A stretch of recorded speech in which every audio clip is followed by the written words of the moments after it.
Empreendedorismo na prática, desafios, pessoas e propósito no mercado atual. Se esse assunto te interessa, não saia daí.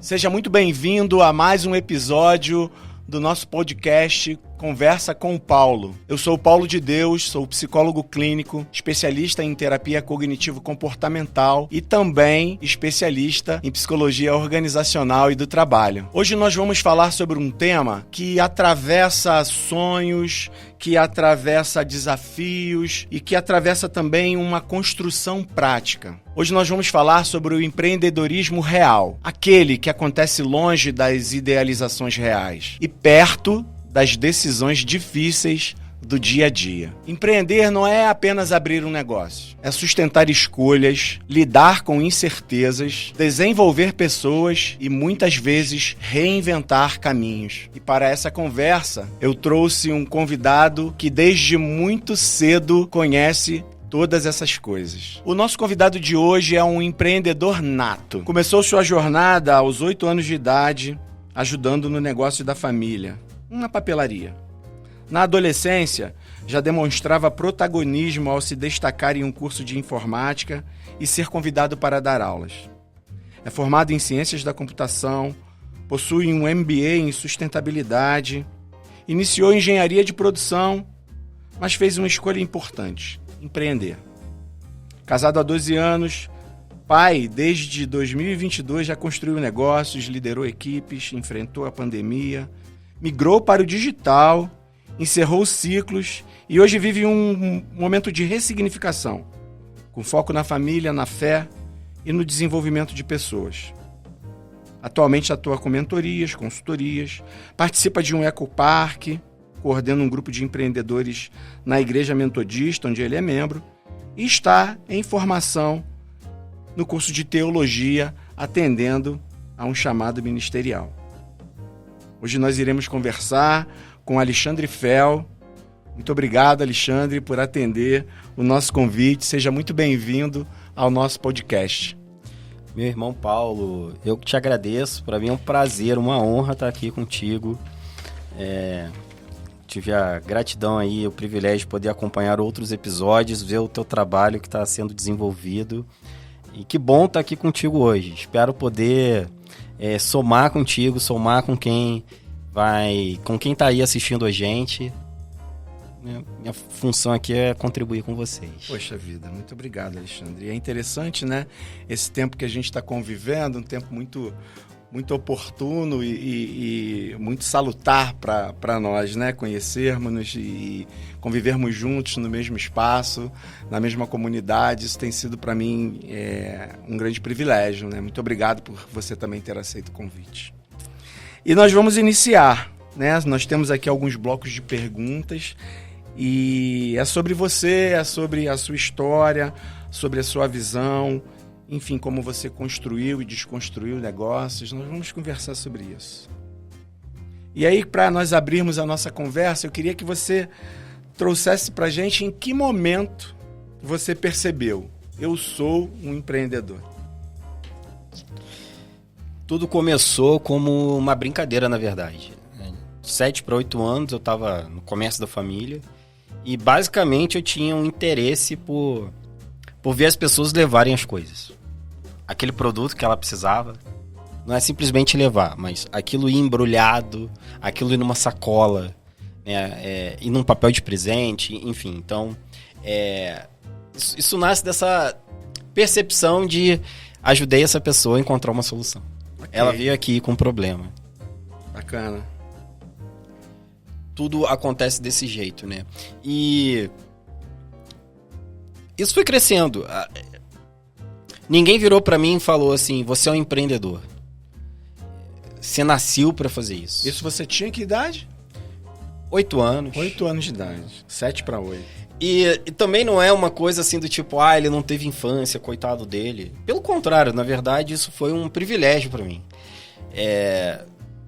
Eu tive meus momentos de infância também. Não tenho nenhuma crise em relação a isso, muito pelo contrário. Você brincou? Eu se também machucou. brinquei. Eu também brinquei, né? Mas isso também foi muito importante porque isso me fez amadurecer. Me fez ter noção do dinheiro. Uhum. Criar habilidades de comunicação, né? Falar com o público. Então, nesse aspecto, principalmente da fase mais adolescente, né? Que você tem aqueles amigos, você já tem mais liberdade, você vai à casa do amigo, o amigo vai na sua casa. Eu sempre ouvi das mães dos amigos, assim. Eu era o mais maduro, o mais responsável. E todas essas características que muitas aquelas mães, muitas vezes, queriam mais dos filhos delas, né? Essas amizades eu tenho até hoje, essas amizades da adolescência e tudo, né? Convívio com essas mães, elas falam disso até hoje, e os meus amigos falam disso até hoje, características que nasceram lá nessa época. De trabalhar desde novo, de ter a responsabilidade, horário para chegar, de tô de férias, acabou minhas férias, a galera vai continuar na praia, tá na hora de eu voltar, eu vou voltar. Porque eu tenho um compromisso, né? Então, isso tudo fez com que eu me tornasse quem eu sou, né? Faz parte do meu caráter. Então, eu vejo toda essa experiência desde novo de maneira maravilhosa. Eu acho que todo mundo deveria ter experiências como essas. Bacana, bacana. É interessante, eu vou puxar um gancho para a próxima pergunta, mas é muito interessante que como essas experiências, vamos assim dizer, precoces, elas vão moldando competências, né, comportamentais nesses que estão ali nessa fase tão tenra, tão precoce, como eu assim disse. E aí eles, na medida que eles vão observando isso e vão sendo observados também, como você bem colocou, né? As mães dos meus amigos observavam isso em mim, eu era o mais responsável. Na medida que você vai falando, você vai apontando aí, vai trazendo esse destaque, né? Você enumerou aí algumas, né? Da comunicação, do relacionamento interpessoal e o quanto isso é importante no contexto das organizações. Quando você fala aí de um negócio familiar, mas com essa visão, né? Muito interessante, né? Dessa preocupação de mostrar a qualidade naquilo que você está fazendo e, da mesma forma, perceber a satisfação daquele a quem você pôde atender. E isso é muito interessante e dentro desse espaço do empreendedorismo, isso precisa ter esse destaque, né? Os pequenos e microempresários que vêm desse lugar do empreender, eles também vão ter pessoas, né, ao redor deles. Não só o próprio público em si, a quem ele vai atender, os clientes, mas ele tem as pessoas com quem eles vão estar ali ao redor.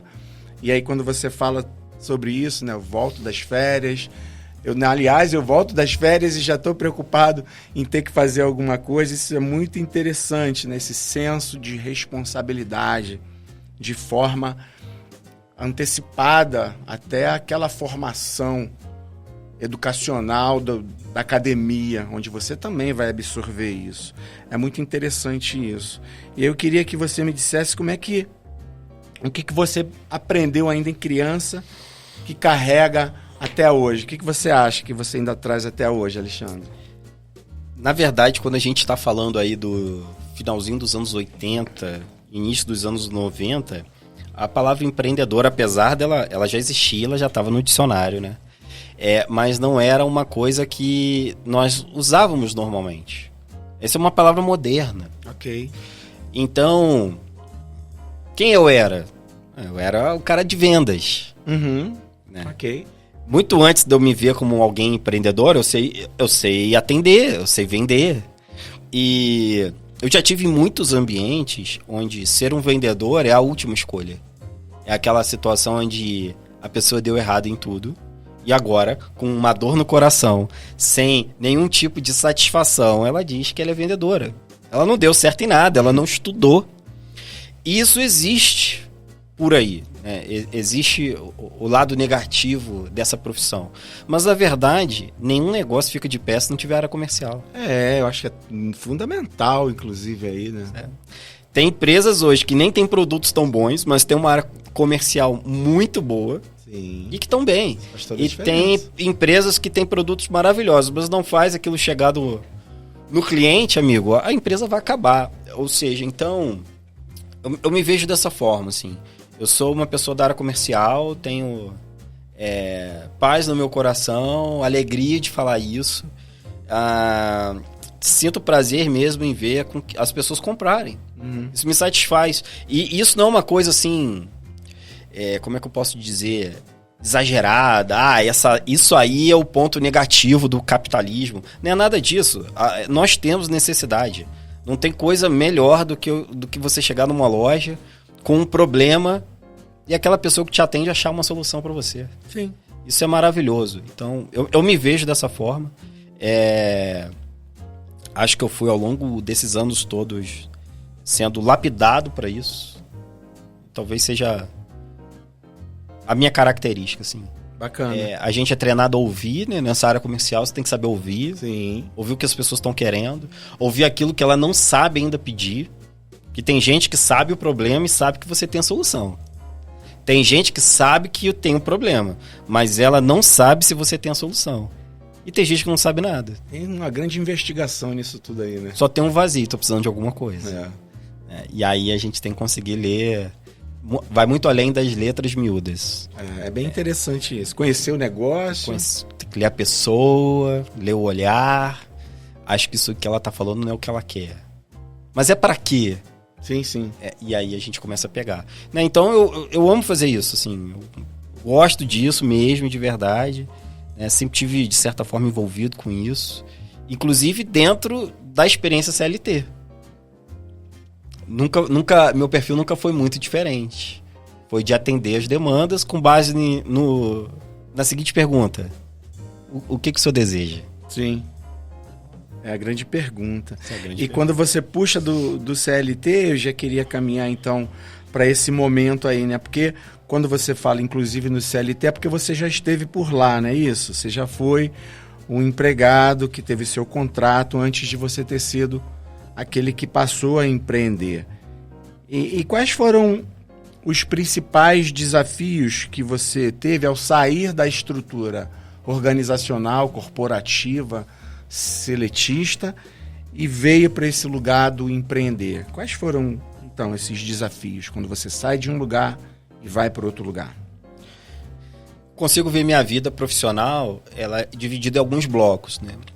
Nesse início, um pouco sem escolha, um pouco meio impulsionado pela ocasião, ou seja, se a minha família não tem um comércio, eu fatalmente não ia estar no comércio de ninguém. Mas o fato da minha família ter um comércio, eu estava ali. E o primeiro contexto é balcão. É o comércio tradicional. Você está atrás do balcão, espera as pessoas chegarem. E isso sempre me deixou um pouco desesperado, assim, do tipo... Uma parte de mim parece que ela é podada. Eu tenho que esperar as pessoas virem até mim. Isso sempre me incomodou de alguma maneira. A gente estava, né, naquele período... Esse período... Hoje, ele é bem diferente, que foi o período quando a informática bombou, né? Tipo, Windows 95. Por aí. A gente começou a ter acesso a computadores em casa, real, todo mundo tem, aquela internet de escada. E naquele momento era muito normal que você colocasse, por exemplo, seu filho num curso de informática. Isso aconteceu comigo. Minha mãe falou, você tem que fazer um curso de informática. E aí aquilo acabou virando... um segundo trabalho, uma segunda grande experiência profissional na minha vida. Porque eu começo um curso, sou bom naquilo, eu tenho muita facilidade de aprender, eu tenho facilidade de olhar para o cara que está do meu lado com uma dificuldade de explicar para ele. Os professores, dono do curso, o pessoal detecta aquilo e fala, cara, eu vou te preparar. O que você acha de fazer isso? Eu tô ali com 17, tô achando o máximo. Pode ser. Por que não? Né? E aí eu vivo um segundo momento, assim, eu não sou... E aí eu tive momentos em empresas como Senac, Fitec, onde a gente não é CLT, é um contrato, né? A gente cumpre horas, e aí essa parte empreendedora, ela também não deixa de ser aguçada em mim, porque turmas são formadas, eu vejo a área comercial formar turmas, por exemplo, E às vezes você não tá na área comercial, mas você tá vendo aquela área trabalhar, né? Aquilo continua vivo em você. Eu vejo as turmas sendo formadas, eu vejo que daquele determinado horário eu tenho uma aula. Mas as próximas 3 horas eu não tenho nada. E eu sou a referência naquilo ali agora. Porque eu tô na posição de professor. E os alunos, os pais dos alunos, os filhos dos alunos têm demanda. Tem um problema na minha casa, a minha internet, a minha rede, a rede da minha empresa, os computadores lá, a impressora parou. Então, dentro desse universo da informática, eu fui descobrindo um mundo que me impulsionava a empreender. Ah, você tá precisando de qual serviço? Ah, a gente faz isso. Ah, eu posso te dar uma manutenção aqui. Eu posso fazer lá. Então, uma coisa acabou puxando a outra e me desligando um pouco daquela coisa da família, onde agora eu caminho com as minhas próprias pernas, eu tomo as minhas decisões. Só que chegou uma hora importante para mim que eu queria ter certeza. Eu acho que bom assim que eu vivi essas experiências cedo também. Como é que é o processo CLT real? Como é que é estar numa empresa, no escritório, tipo 8 às 18, e ter chefe, e ter meta, hierarquia e toda essa pressão. E eu não tenho só exemplos bons para te dar, eu vivi alguns desafios nesse sentido, né? Hierarquia, de saber lidar, mas também foi muito positivo. Foi muito positivo, inclusive, para eu entender que ali não era o lugar para mim. Né? Então eu vivi bons momentos, transição de carreira, mas chegou um determinado momento que eu estava no CLT e que eu me via aprisionado.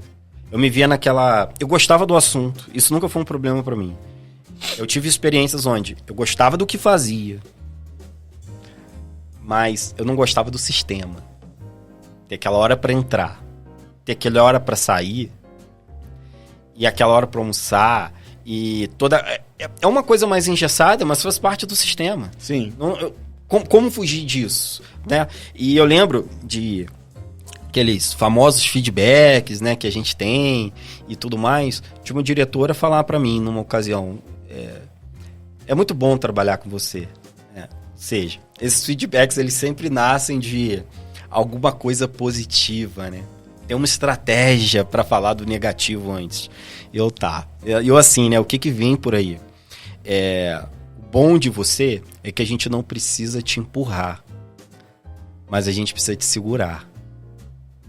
E aquilo foi muito importante para mim, porque eu falei assim, é verdade. Eu tenho um monte de ideias, toda hora eu levo uma ideia, toda hora eu quero fazer uma coisa, toda hora eu quero melhorar algum processo, mas depende de outras áreas, depende do orçamento, depende de alguém querer, depende do chefe achar que é o momento, e que se ele me colocar naquilo ali e o cobertor é curto, de repente uma outra coisa que eu fazia, pode ser que eu não dê conta de... Então, são tantas variáveis que aquilo foi me minando, cara.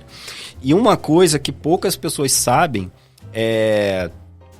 basicamente, hoje se fala mais disso.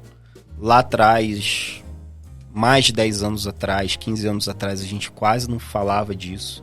Pelo menos não era uma palavra que fazia parte do meu vocabulário. 2 palavras, na verdade, que me chamam muita atenção. A primeira é a austeridade. Eu comecei a ouvir palavras do tipo estamos em crise. Crise, né? Trabalhando no setor siderúrgico, crise. Falei, gente, como que eles querem manter o funcionário estimulado se o assunto é crise? Eu não tenho alegria para vir aqui, porque eles só querem falar disso. No final das contas, os chefões não trocaram de carro, não reduziram o padrão da casa, o padrão da vida, mas eles estão querendo colocar na nossa mente isso. Enquanto empreendedor, não, era estimulado a fazer. Tá na sua mão. Né? Você faz seus horários, você fecha seus negócios, você quer ganhar mais, faz mais cliente. Né? Então, aquela mentalidade era muito confrontada e muitas vezes eu me senti um peixe fora d'água ali. Isso não é pra mim, eu tô preso aqui. Eu tô preso aqui dentro de uma mentalidade, estão tentando vender pra mim que eu não posso mais, que eu não posso ir além. E isso chegou uma hora de uma ruptura. E eu lembro como se fosse hoje. Eu saí aquele meu ambiente de trabalho ali. Rio de Janeiro, centro do Rio, escritório, os restaurantes ali no entorno. sentei, comidinha, suquinho de laranja, comida saudável, tudo certo, cara. Voltei, tudo na paz, a vida tá boa, entro na minha sala. Até teoricamente, olhando para alguns aspectos em termos de trabalho, eu tinha recentemente passado a ter uma sala só para mim. Existia situações que vão além do salário. Né? Meu salário não mudou, mas agora eu tinha uma área melhor para trabalhar, uma estrutura melhor, etc. e tal. Ou seja, estão vendo o que eu faço e estão me valorizando de alguma maneira. E estava tudo bem. E eu achava que estava tudo bem. E naquele dia eu cheguei, depois do almoço, saudável, franguinho grelhado, sentei e apaguei, irmão. Caí. De cara no chão. E quando eu me lembro da situação do choque, eu tenho na minha mente um choque, e depois eu já lembro, assim, acordado, numa cadeira de rodas, entrando numa ambulância, com um bombeiro, cercado de gente. Eu apaguei. O pessoal chama de burnout hoje, tem outros nomes pra isso, mas eu apaguei. Aquele ambiente onde eu não gostava do que fazia, mas eu me sentia limitado em muitas áreas. Trabalho que a gente leva pra casa, etc e tal. Eu não sei te explicar. Legal. Então, assim, quando você traz essa sua experiência, a gente consegue perceber o quanto o ambiente organizacional ele precisa de uma estrutura, de uma organização a nível desde os processos iniciais, quando a gente fala ali da identificação das pessoas, da captação dessas pessoas, passando por um processo de reter essas pessoas, passando por um processo de oferecer benefícios para essas pessoas, fazer uma gestão de um desempenho, fazer a gestão do clima, fazer a gestão das lideranças, fazer a gestão da cultura organizacional. Tudo isso é muito importante, porque em meio a tudo isso nós podemos nos deparar com pessoas no seu exemplo, né? Que estão vivendo ali uma grande tensão por conta daquela estrutura. Por melhor que ela possa parecer, observando, você tinha uma sala, você tinha o seu equipamento, você tinha ali a sua autonomia, você podia desenvolver o que você achava que podia desenvolver, logicamente com algumas limitações.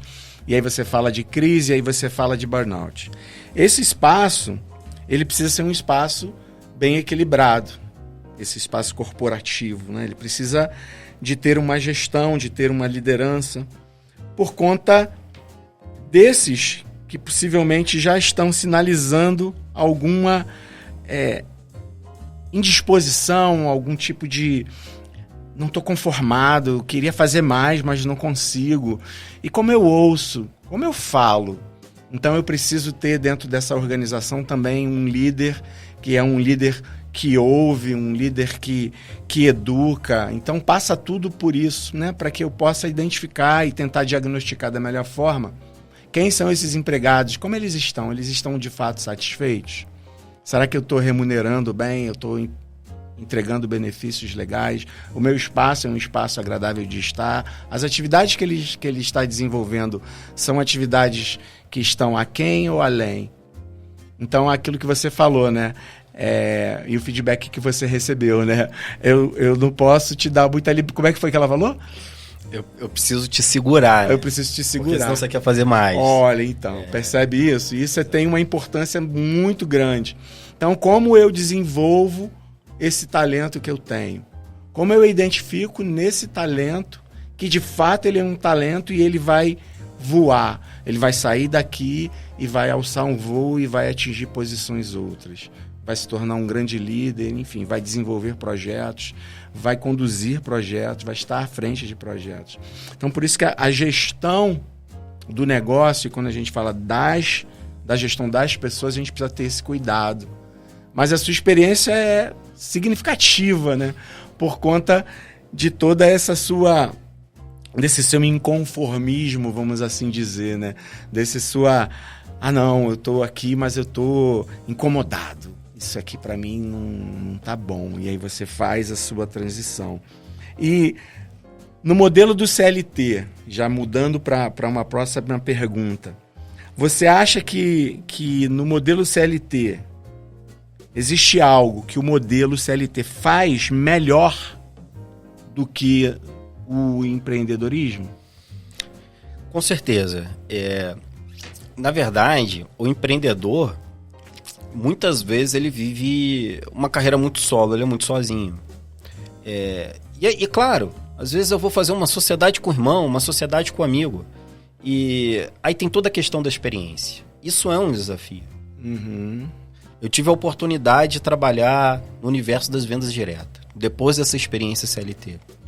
E aquilo foi maravilhoso porque eu descobri centenas de pessoas que faziam a mesma coisa que eu, com mais tempo de casa que eu.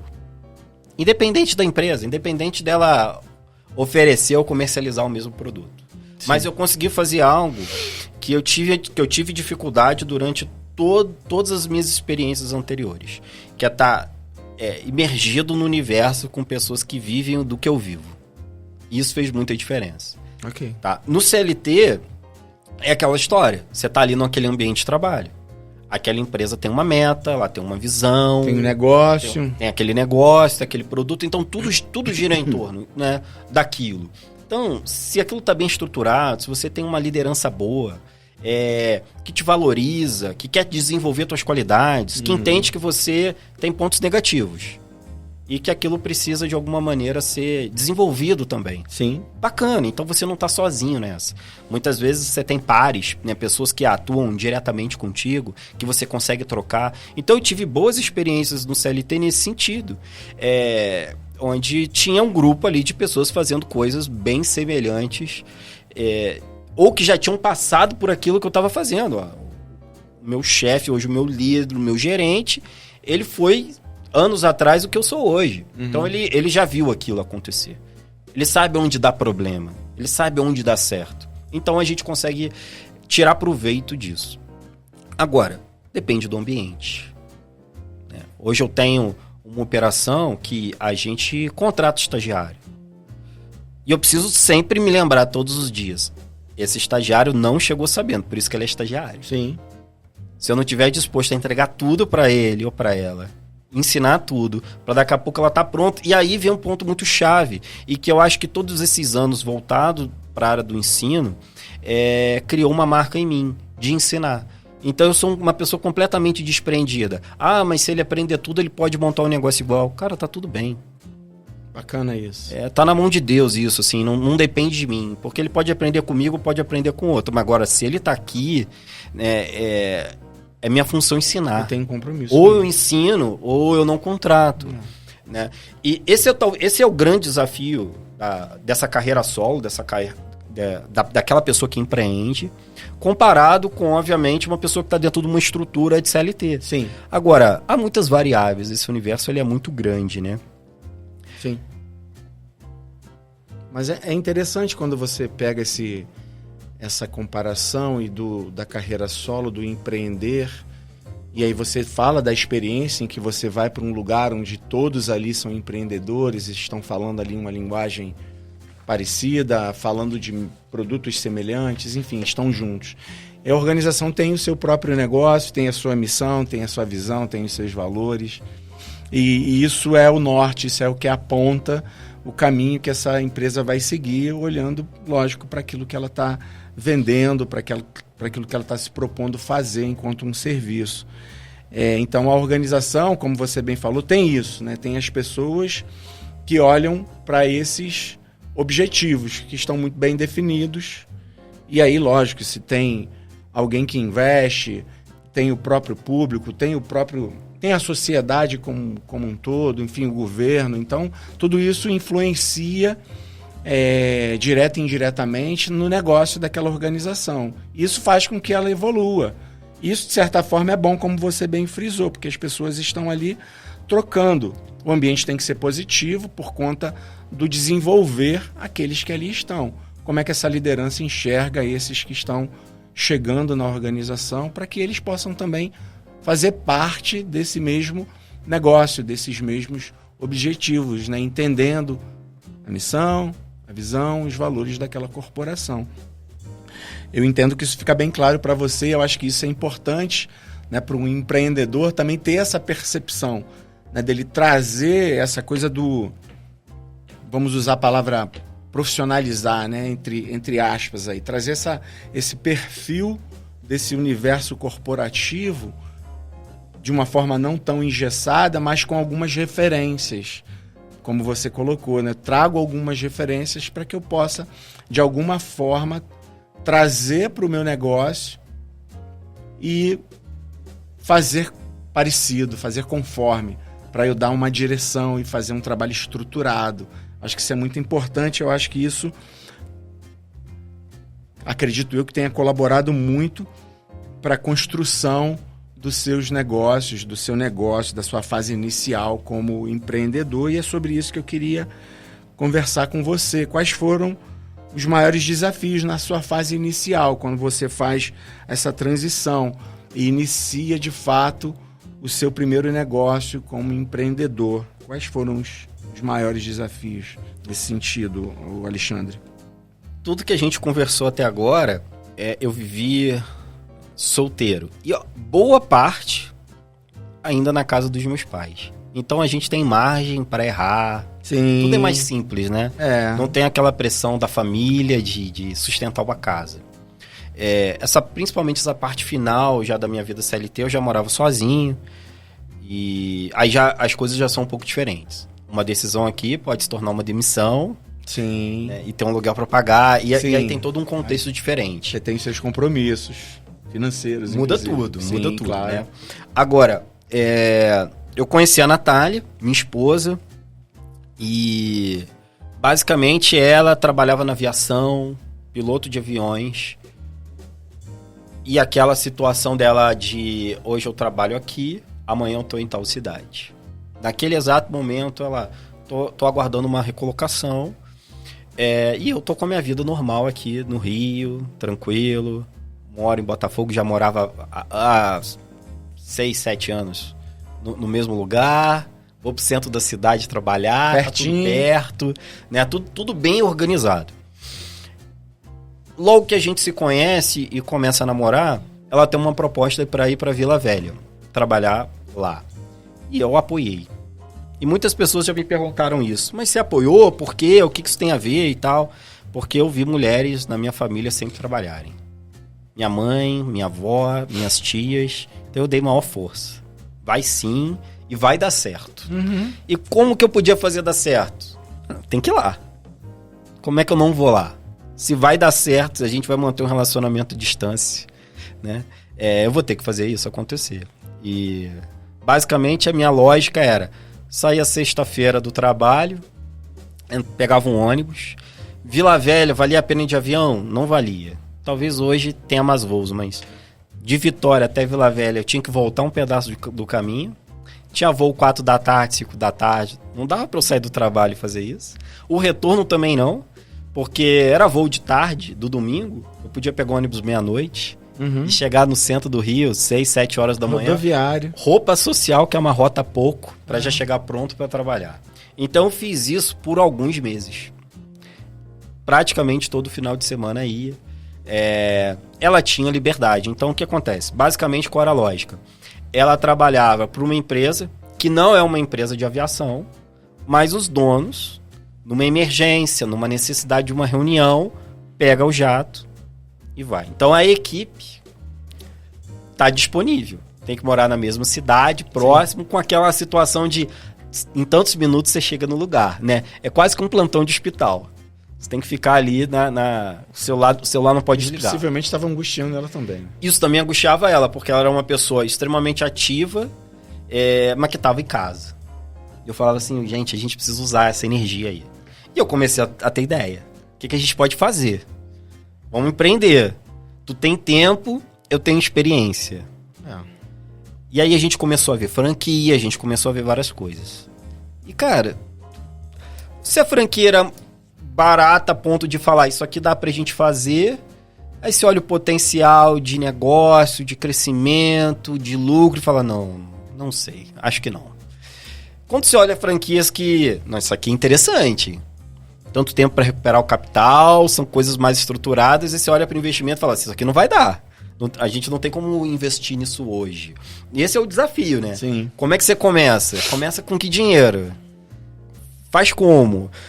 E aí a gente acabou encontrando uma maneira de trabalhar onde a gente monta o nosso negócio do nosso jeito, não fica refém de nenhum tipo de franquia, royalties, essas coisas todas. E a gente compra os produtos e a gente revende e a coisa vai começar dessa maneira. Então, nessa história é que a gente foi procurar quem faz coisa semelhante. Benchmark. Vamos procurar. E aí nessa, uma amiga da Natália, o marido, fazia uma coisa semelhante, assim, uma pessoa que ela criou um contato, mas não via há muito tempo, mas sabia quem era. Ó, do Rio, ela lá em Vila Velha, ela lembrou e falou assim, vou dar um oi pra ela, vou dar um oi pra Cris e vou te colocar em contato. Beleza. Vou lá. Eu quero saber o que as pessoas estão fazendo. Então a gente começou uma fase de pesquisa mesmo. Sim. E eu acho que isso é um ponto que, muitas vezes, se a gente pula, a gente sofre mais. Eu precisava saber o que as pessoas estavam fazendo, eu precisava colher ideias, eu precisava de um negócio que tivesse uma rentabilidade quase que imediata. Isso não é muito simples de se achar. Não. Quase que imediata com investimento baixo. Eu monto uma coisa, começo a comprar alguns produtos, eu começo a vender esses produtos sem depender de um ponto físico. Então, o lance é esse. Encontro alguém que topa vender para mim. Preço de atacado. Começo a vender com potencial de transformar aquilo numa loja, de aumentar a minha escala. Mas eu não tenho como montar uma loja agora. Eu não sei nem como que eu vendo aquilo ainda. Sim. Então a nossa lógica primeiro a gente vai vender para as pessoas como? Por telefone. Fala com o vizinho, fala com a prima, fala com a avó, fala com o amigo, pede uma indicação. Vamos fazer o básico. O básico da venda, né? Essa venda A captação, né? Porta a porta, essa venda 1 a 1, essa venda olho no olho mesmo. Sem balcão. Falei, aquela minha experiência do balcão ela vai ser útil daqui a pouco, mas agora não. Vamos fazer isso por quê? Porque dessa maneira o nosso custo é produto. Entendi. Ida e vinda. Basicamente assim, a gente conseguiu romper aqueles desafios iniciais de faço o quê? Como que eu vendo? Por quê? Se tem pessoas fazendo coisa semelhante, eu acompanho o cara numa venda. Eu acompanho ele numa venda hoje, eu sento do lado dele e vejo ele fazer uma ligação, prospectar e concluir uma venda, meia hora depois eu faço o meu. Só que se eu já monto um comércio, já tô numa loja, como é que eu faço para aprender com alguém? Eu posso ir na tua loja e ver você trabalhar, se você deixar. Só que se eu já começo montando a minha, eu perco a oportunidade de ver você, porque agora eu abri a minha. E eu vi centenas de pessoas cometerem esse erro.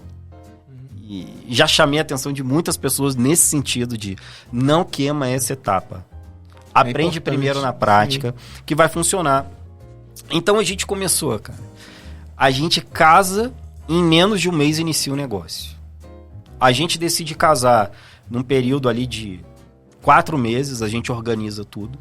Basicamente com uma conversa minha pra Natália do tipo, olha, eu tenho algum dinheiro, a gente vai casar. A gente vai pagar o casamento. Não vai ser um negócio luxuoso, você não vai entrar de cavalo e vai ter 200 padrinhos, mas vai ser legal. Se você topar aqui o que eu tenho na minha... os recursos que a gente tem aqui, vai ser legal. Só que a gente vai começar a vida agora casado 0 a 0. Porque aí eu vou zerar. Ela, não, eu topo, eu quero e... Enfim, era uma coisa de Deus pra gente mesmo. A gente tem... Que legal. Isso muito no nosso coração. Então a gente casa, um mês depois, agora a gente é sócio. A primeira vez que eu usei essa palavra com a minha esposa, ela ficou doida comigo, não tinha dificuldade de compreender. Não, a gente é marido e mulher, mas a gente também é sócio agora. Eu também vi, cara, esse é um grande desafio. Muitos casais iniciaram no negócio, tiveram a oportunidade de treinar centenas e centenas de casais, ou ter que lidar com a esposa com muito potencial e com o marido que não tinha nada a ver, que tem um outro negócio, que é funcionário público, por exemplo, ou o contrário. E esse é um grande desafio, porque muitas vezes as pessoas que estão mais próximas da gente, que mais amam a gente, são as que mais minam o negócio, que falam coisas que são negativas, que vão roubar o sonho da gente, mas que falam aquilo achando que estão só protegendo a gente. E a sintonia tem que ser muito grande, né? Acho que conhecer é importante. Acho que tudo isso que você fala, dessa questão, que investimento eu tenho, que capital inicial é esse, onde eu vou investir, aí essas pesquisas são importantes, da forma como você assim fez, qual a rentabilidade que isso vai gerar, como eu capto os meus clientes, né? Qual é a forma que eu vou usar, qual o método que eu vou usar para poder oferecer esse meu produto, esse meu serviço que eu estou me propondo a vender ou a fazer. Então, assim, nessa trajetória toda aí, e a gente pode perceber o quanto você traz e carrega da sua experiência anterior, né, lá atrás, mesmo que você tenha preferido deixar ela ali adormecida, não é balcão, é outra forma, mas dali você traz um pouco de coisa desse lugar do CLT, da mesma forma que a Natália também traz. Então isso é muito importante. E toda o desejo de vocês, né, de sair daqueles lugares em que vocês estavam para poder chegar nesse outro lugar, de ter o seu próprio negócio, de serem sócios, de se casarem. Acho que isso tudo é muito interessante, né? E depois disso, lógico, vem o crescimento. E aí, quando vem o crescimento, já é uma outra fase, e aí é como a coisa vai se estruturando, e aí os processos começam a acontecer de fato, né? Começam a ter pessoas, começa a ter como é que eu vou fazer a gestão do desempenho do meu negócio, das pessoas que estão comigo, como é que eu estou tendo aceitação ou não, e aí vem as estatísticas, né? E lógico que tudo isso vai acontecendo. Então eu queria que você falasse um pouco sobre isso, como é que você percebe esse momento de crescimento, de que forma você acompanhou, como é que foi isso, Alexandre? Daquele momento inicial nosso com essa ausência de ter um ponto físico, né? Uma coisa assim, os produtos estão aqui no carro, estou indo na tua casa, vou te entregar. Uma coisa bem informal. A construção do primeiro ponto físico. Agora a gente tem uma loja. Então houve isso. Houve isso. Uhum. Então a gente monta a primeira unidade dentro de uma academia, no Maitá. Dessa segunda unidade, a gente monta uma segunda unidade na praia de Botafogo, aquela enseada, aquele visual maravilhoso. É bonito demais. Pessoas iam lá, assim, por conta daquela vista.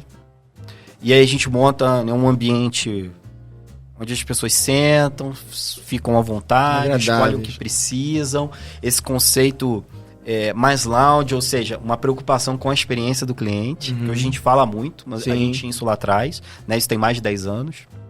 Vem a segunda, vem a terceira, vem a quarta. Vem os desafios de pessoas. A gente precisa de equipe de trabalho, as pessoas precisam ser desenvolvidas.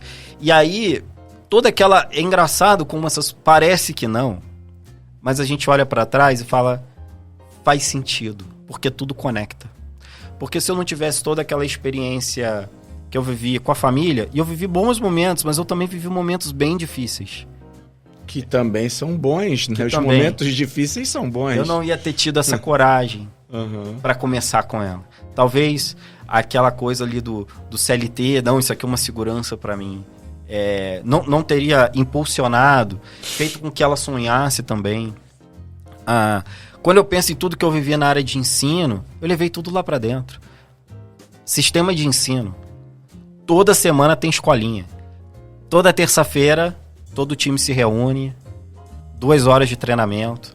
Atendimento, prospecção. Sem parar, a ponto de que daqui a pouco você começa a pegar aquelas pessoas do seu time que mais se desenvolvem e elas começam a treinar também. Ou seja, você está falando a mesma coisa de várias maneiras, usando vozes diferentes, formas diversifica, diferentes. Né? Isso é muito bom. Porque às vezes a pessoa olha para mim e fala, mas ele é o dono, ele que está montando isso aqui. Ele já sabe muito, ele já é muito experiente, né? Mas aí quando lá vê uma outra pessoa do time... E dando aquela mesma explicação, mostrando os resultados que ela tem. Então isso é maravilhoso, isso é muito bom. E isso se tornou algo pra gente, assim, fundamental. A gente construiu 1, 2, 3, 10, 20, 50. A gente expandiu muito. Com um sistema de treinamento violento, assim, fortíssimo, semanal, final de semana... 1, 2 sábados por mês, onde as pessoas eram capacitadas. Bacana. Isso também gerou em mim algo assim muito bom, do tipo, não interessa se essa pessoa vai trabalhar comigo por 1 ano, por 5 anos ou por 10 anos. Cara, ela vai levar. Ela vai levar uma bagagem daqui.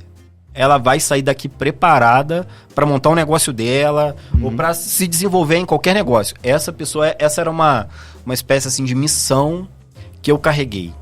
essa pessoa não pode sair daqui e passar necessidade. Porque ela tem que aqui receber todas as ferramentas para ela conseguir se reerguer onde ela estiver.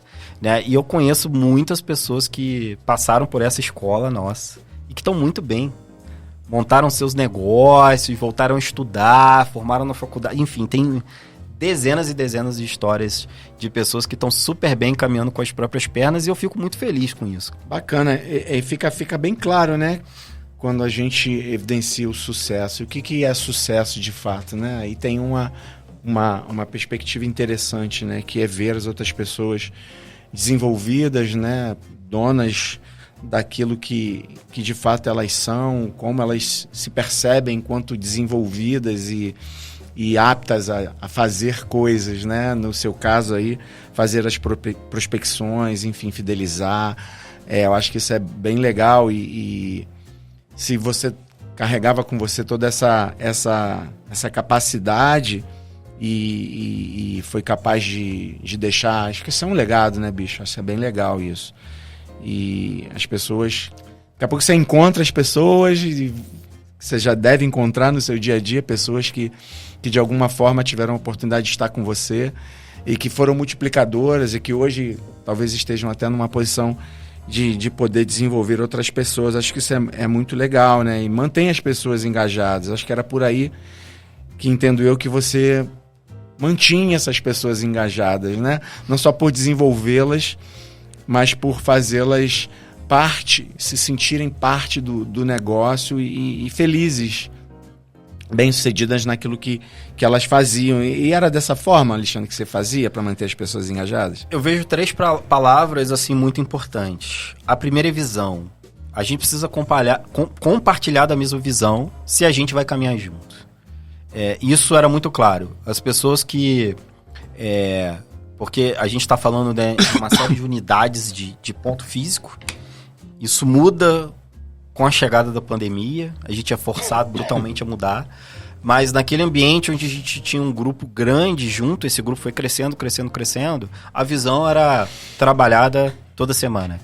Todo mundo sabia para onde a empresa estava indo e todo mundo era estimulado a caminhar com a mesma visão. Se você não compactua com essa visão, você não vai ficar.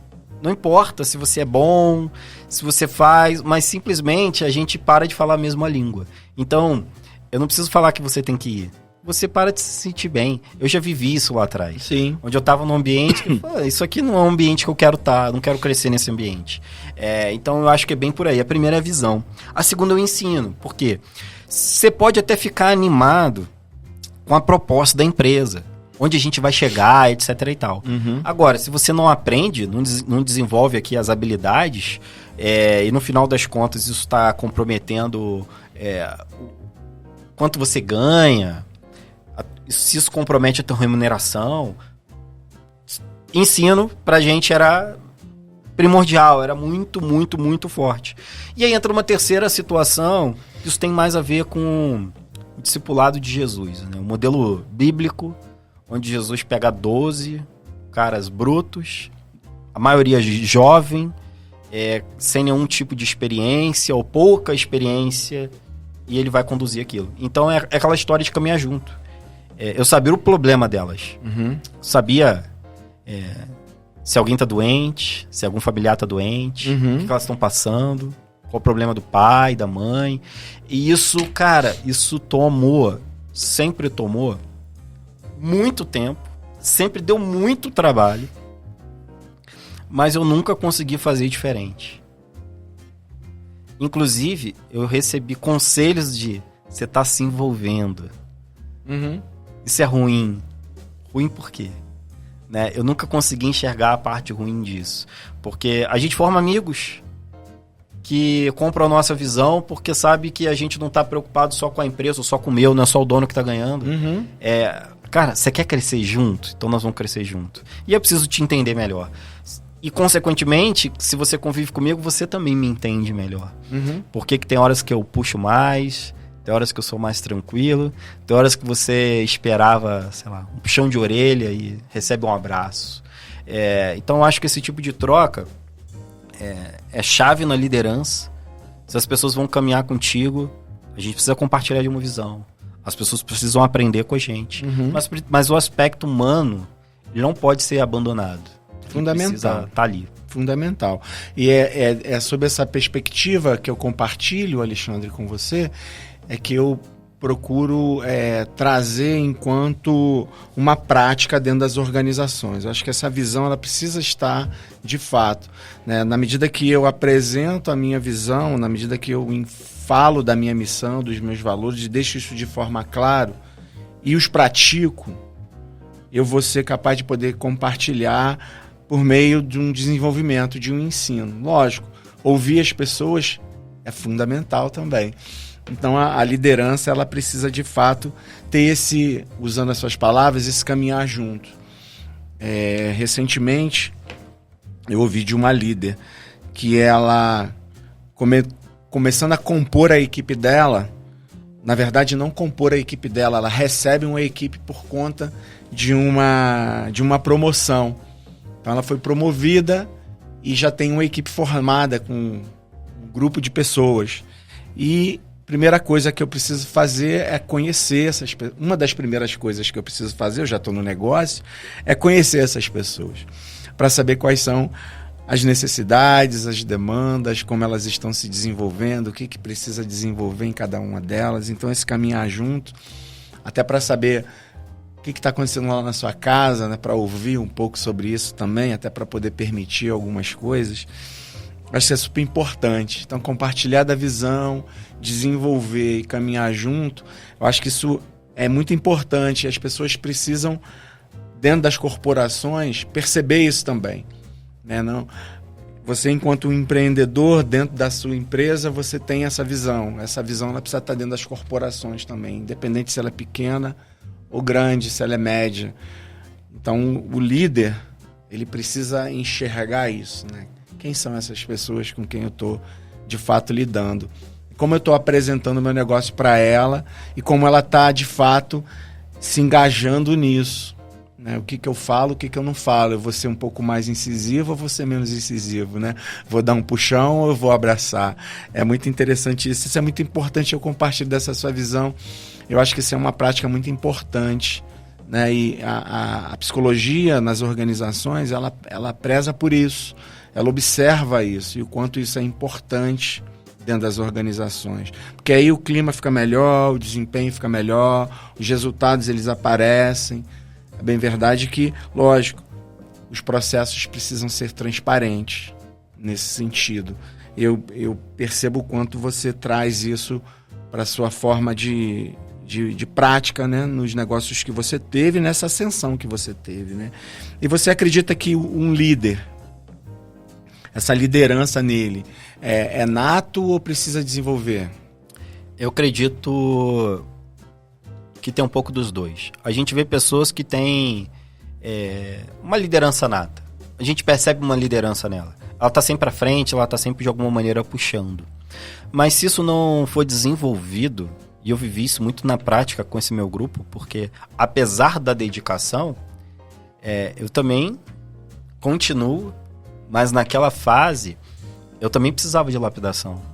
A gente continua precisando crescer, tem áreas na nossa vida. Sim. É longe disso, mas eu também busquei conhecimento. Eu dava instrução, eu tocava os treinamentos, mas eu tinha as minhas fontes para eu continuar me melhorando. A ponto de, nitidamente, pessoas que caminharam ali comigo em 2015, 2016, a gente chegar em 2017... e elas me darem feedbacks e terem mais prazer de estar perto de mim. Ou seja, eu nunca deixei isso de lado. Então, eu tenho uma liderança, é uma coisa que está dentro de mim, ela é nata, mas eu preciso aprender a desenvolver isso. Né? Então, eu sempre fui uma pessoa que li sobre o assunto, livros principalmente na área cristã sobre o tema. Minha esposa também, então a gente tem uma biblioteca, assim, né? A gente vai tendo aqueles livros que são mais de cabeceira, que de vez em quando a gente consulta. Treinamento, a gente, até hoje, a gente tem oportunidade, a gente tá.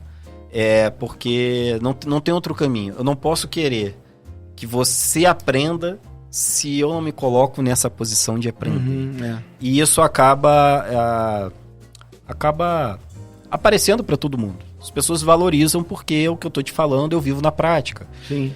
Ou seja, isso me coloca numa posição também que mesmo que aquela pessoa a gente não veja de maneira nata a liderança, talvez ela seja, ela desde a infância, mais tímida, introspectiva, ela pode desenvolver liderança. Sim. Então eu acredito que isso é uma habilidade que todas as pessoas podem desenvolver.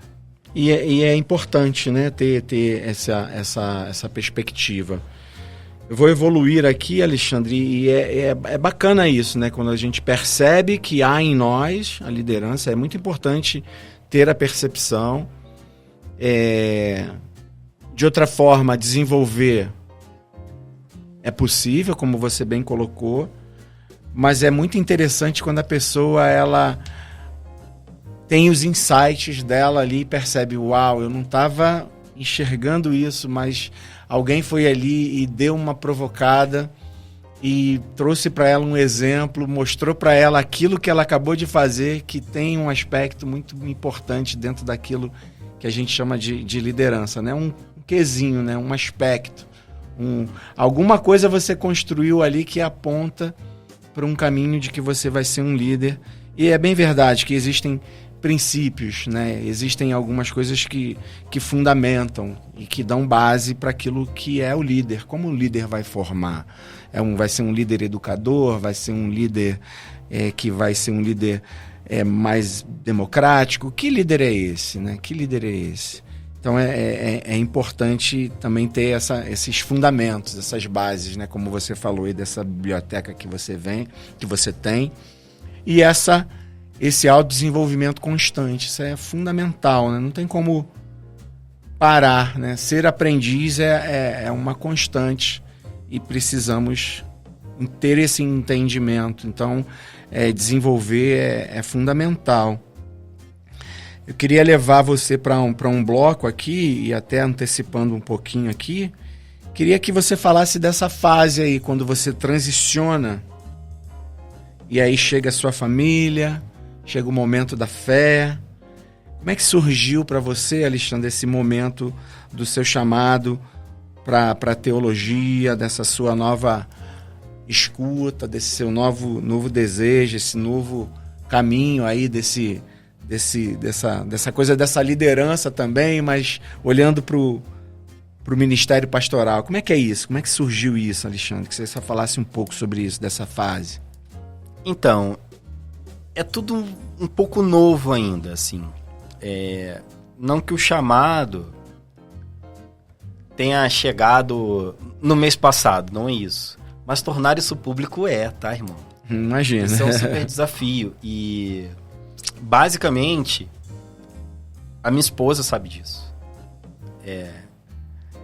Uma vez que isso se torna público dentro da igreja, as pessoas que caminham comigo ali passam a saber disso. Acabou.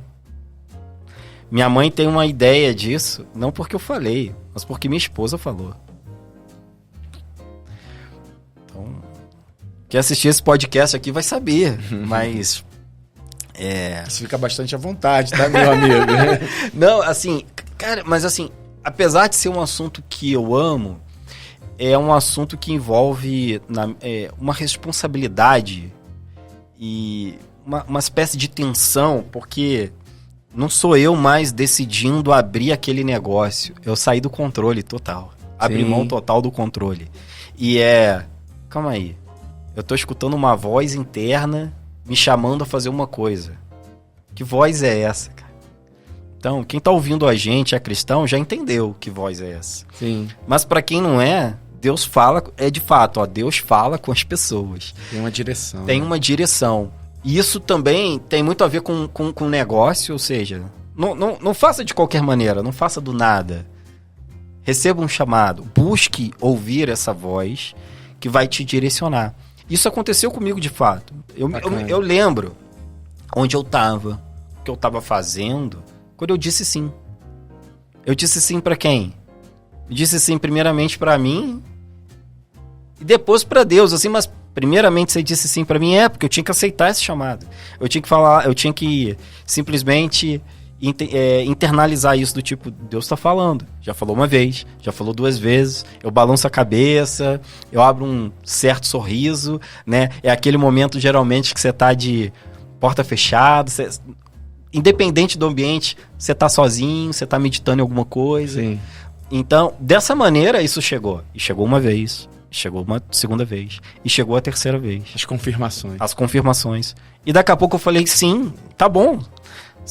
Né? E o Senhor me fazendo lembrar de tudo que eu tinha passado. Olha, eu te levei nessa área de ensino porque eu vou te usar. Eu te levei nessa área empreendedora, você não tá perdido não, eu vou te usar. Todas essas suas experiências, elas serão úteis. Eu ainda não sei como todas elas vão ser úteis, mas eu tenho certeza que todas serão. Tá no processo. Isso chega pra mim e eu digo sim. Só que aí tem um outro ponto também, da gente estar no lugar certo. E eu vejo que eu não tava. Eu tava num ambiente onde, apesar de eu amar as pessoas, apesar de eu ter sido muito bem recebido, não era ali que essas coisas iam acontecer. Uhum. Isso é tão louco hoje.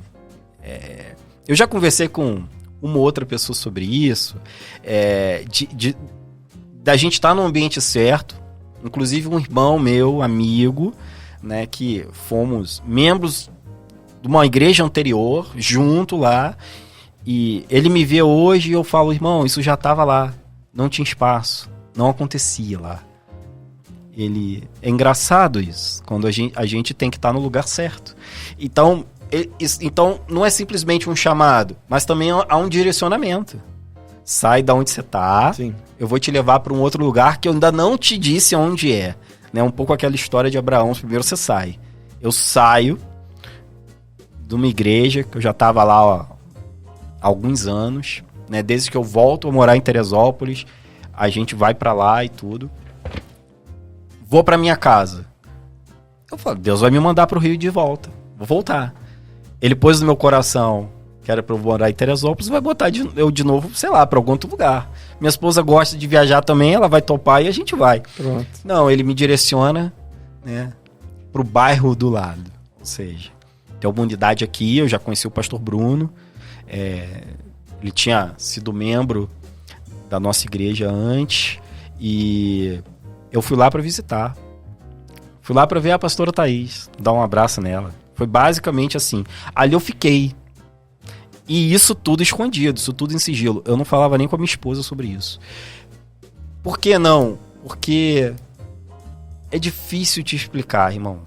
Você sai de uma posição de empreendedor, onde você é o fazedor, você é o cara da ação, você é o cara que monta as metas e vamos lá. E você vai para uma outra função onde eu abro mão disso tudo. Totalmente diferente.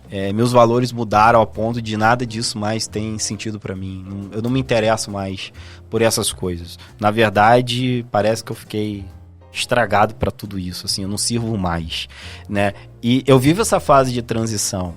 Mas o mais legal é que a minha esposa um dia falou assim, não, mas não é possível, Deus fala contigo de tantas coisas, ele não tá falando nada sobre o profissional, essa coisa do tipo, eu invisto aonde? É hora de expandir, esse negócio que tá aqui é pra gente ou não, é hora de fechar ou não é. Por isso que eu tenho muita paz no coração de ciclos que eu encerrei também. Okay. Porque, olha, se esse ciclo aqui acabou, se não é mais pra eu estar nessa cidade ou ir pra aquela outra, se tem uma voz me direcionando, eu tenho paz, eu tô alegre em fazer isso. Porque eu tô numa obediência.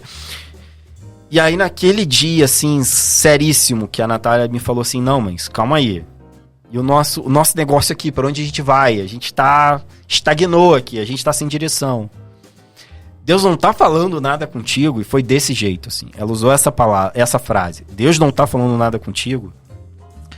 E eu recuei, né, aquela comunicação interna. Ele já falou, ele já repetiu. Mas eu tô sendo... Eu não sei se covarde é a palavra resistente, certa. Talvez. Eu tô sendo... Tô com medo? Tô com medo. Tô com medo de expor isso. O que as pessoas vão achar? Eu não sei. Eu só sei que ali... Pastor, preciso conversar. Ele tá, vem aqui, vamos conversar. Bacana. É isso. Eu não tenho coragem de falar nem isso com a minha esposa agora. Eu não falei isso nem pra Natália. Acho que ela vai pirar, eu não sei o que vai acontecer. Ele, é normal, é assim.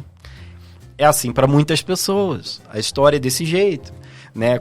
Aí ele me conta a história da Joyce, né? Falou, Joyce, você vai aguentar o tranco de casar com o pastor, como é que é? E a gente muda de cidade e tal. E eu falei assim, tá. O teu plano é esse. Teu plano de estudo, você tem que fazer, as salas que você tem que estar. Eu saio com 3 folhas, mano, na mão. Volto pra casa. Natália, tá pronto. Tá aqui.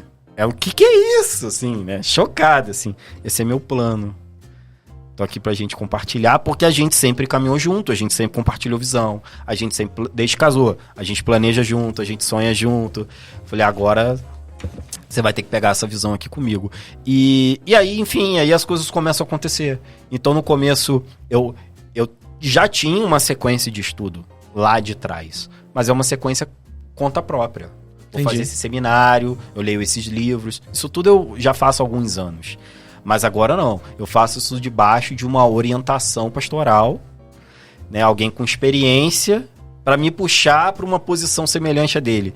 E aí, eu tô num ambiente onde as pessoas, e eu já ouvi isso algumas vezes, você pode querer o título que você quiser com base nos cursos, nas suas formações. Você pode concluir teologia agora ser um teólogo. Agora, se você vai ser um pastor, por exemplo, de uma organização, de uma igreja, as pessoas vão ter que te reconhecer dessa maneira. Sim, aí tem um caminho. Aí tem um caminho. Né? E é muito interessante. Às vezes eu sinto que Deus toca o coração de pessoas como um estímulo. Às vezes eu acho que pode ter um algo a mais nisso. Né? Ontem, mais uma vez, na hora de ir embora, alguém aperta a minha mão e fala: boa noite, pastor Alexandre. E isso tem acontecido, irmão, com muita frequência. Bacana, Alexandre. As pessoas têm sido extremamente gentis comigo nesse sentido, né? Me estimulando ao máximo. Isso é verdade. E eu creio que são confirmações também, né? Com certeza. E eu queria já evoluir um pouco mais aqui para que a gente possa já chegar numa fase final da nossa conversa, que está extremamente interessante, né?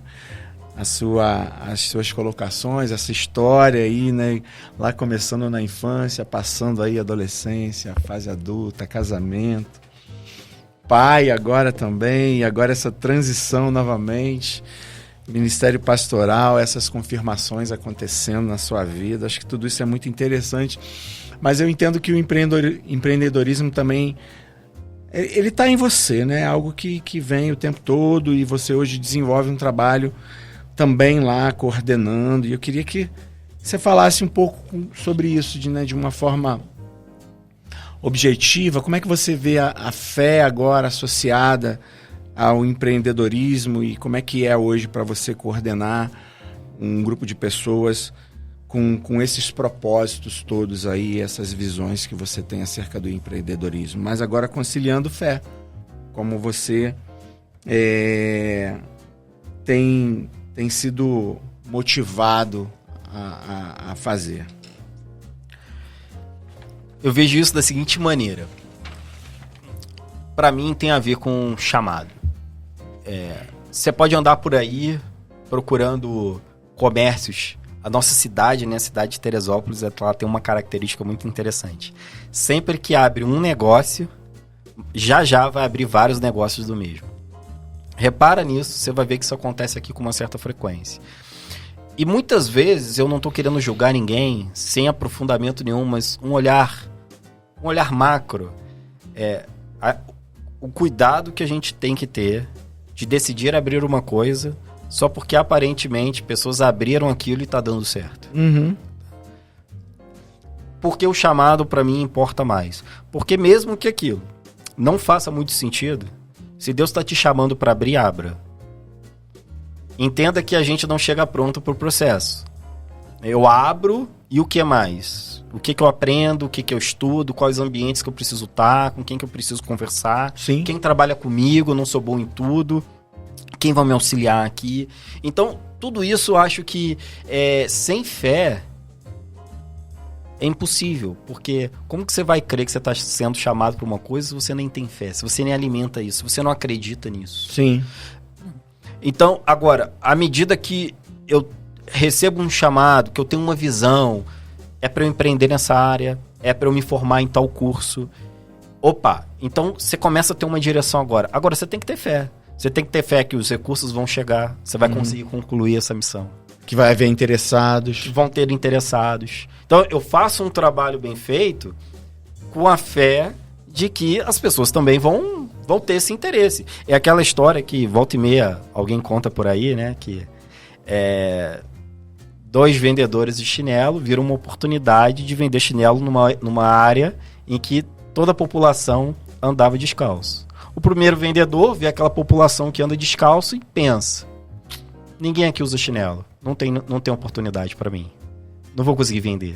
E desiste. O segundo olha para aquilo e fala: nossa, todo mundo anda descalço? É aqui que eu vou bombar. Sim. É aqui que tudo vai dar certo para mim. Então, pegou a visão. A gente falou disso até recentemente, de um dos nossos encontros dentro da igreja. Às vezes eu vejo um negócio de um irmão, falo: cara, como é que ele imaginou que isso ia dar certo? Porque eu não consigo enxergar aquilo dando certo. Mas só porque eu não enxergo aquilo, não quer dizer que vai ser um negócio ruim. Sim. Porque nós temos visões diferentes. Isso é maravilhoso. Pegou a visão? Tá no teu coração? Cara, agora... caminha. Agora caminha. Né? Agora creia, porque a fé é a certeza das coisas que a gente não consegue ver, a gente não consegue pôr a mão, a gente não consegue... Mas é uma convicção, a fé é uma convicção. Eu espero que isso vai acontecer. A gente tem que ter isso, assim, alimentar isso diariamente é muito importante. Bacana, bacana. E eu queria que você, pra gente finalizar, Alexandre, deixasse aí um conselho, ou quem sabe até mais de um, para quem tá começando, rapaz, para quem tá nesse... Você tem toda a sua trajetória, toda a sua história, por onde você foi, o que você fez, como você iniciou, para aquele lugar que você foi, lugar que você saiu, lugar que você está indo. O que você daria e deixaria de conselho para quem está começando hoje? Os conselhos, eles são sempre desafiadores, né? Porque não tem um conselho só. Depende muito da onde a pessoa está. Então, como mentor, como alguém que já parou muitas vezes para ouvir pessoas que querem empreender ou que já estão empreendendo e estão com algum gargalo, a gente consegue ver detalhes e aí aconselhar de maneira mais assertiva. Mas uma coisa que eu percebo assim que é muito cruel é o ambiente. Você está num ambiente errado, você pode estar com a melhor ideia. Vão minar a sua ideia. Vão minar a sua fé. Está no ambiente certo.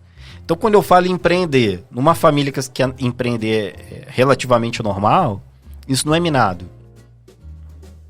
Agora, se eu estou numa família que só tem concurseiro, opa, é um ambiente diferente. Sim. Não tem nada de errado nisso, só que é um ambiente diferente. Sim. Então, talvez não seja com aquele grupo que eu vá compartilhar mais das minhas ideias empreendedoras.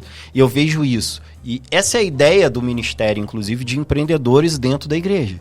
A gente conectar pessoas que, sejam elas donas de empresa, autônomos, não importa. Eu só tenho um sonho.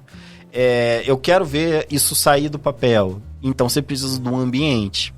E eu vejo essa questão do ambiente super importante. Aquele é um ambiente, inclusive, que você conhece, é um ambiente onde a gente valoriza o ensino, né? Mas que a gente também quer que as pessoas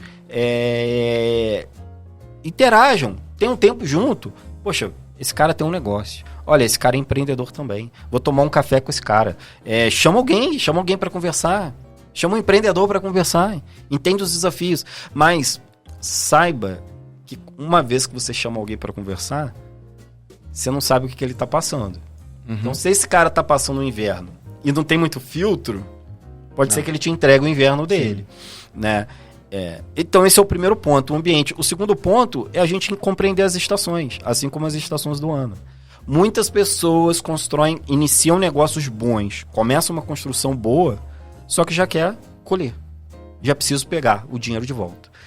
e o negócio não está maduro para isso. Então, eu estou, inclusive, num projeto novo em que a gente está numa fase de plantação. Irmão, não dá para tirar onda agora, é a fase de plantação, né? Os custos mais elevados agora, a gente vai recuperar, vai chegar lá. Mas agora, a vida mais simples, foco, vai dar certo e tá tudo bem. Daqui a pouco vai ser a fase da gente colher. Sim. Então eu acho que há muito mais, mas são 2 pontos essenciais que a gente consegue encaixar na vida de todos os empreendedores. Bacana, né? Porque como um processo, há fases. Então é importante ter certeza disso, observar as fases, entendê-las,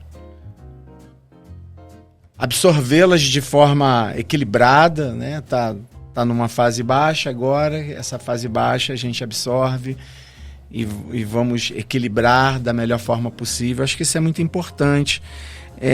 Empreender realmente não é uma coisa simplesmente abrir um negócio, né? Vai muito além disso, envolve uma série de coisas, né? Identidade, ambiente, propósito, pessoas, as decisões que não são tão simples assim.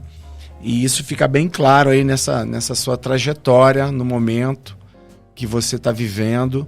E é louvável, né? Então foi um prazer muito grande poder ouvir você, Alexandre, poder ter essa percepção, perceber da sua coragem, né, de fazer tudo isso que você fez ao longo de todo esse tempo, né, começando lá atrás.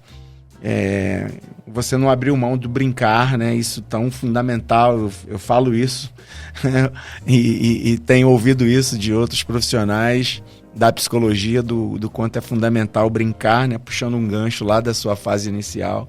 Então você não abriu mão disso também, sabe o que é isso e a importância que isso também deve ter trazido para ti, né? Ter o momento de lazer e enquanto isso é importante quando a gente não só empreende, mas também está no espaço corporativo, né? O momento de estar em casa com a família, no momento do lazer. Então, só fiz essa conexão para trazer a importância do bem-estar, da qualidade de vida também, enquanto um aspecto importante dentro das corporações.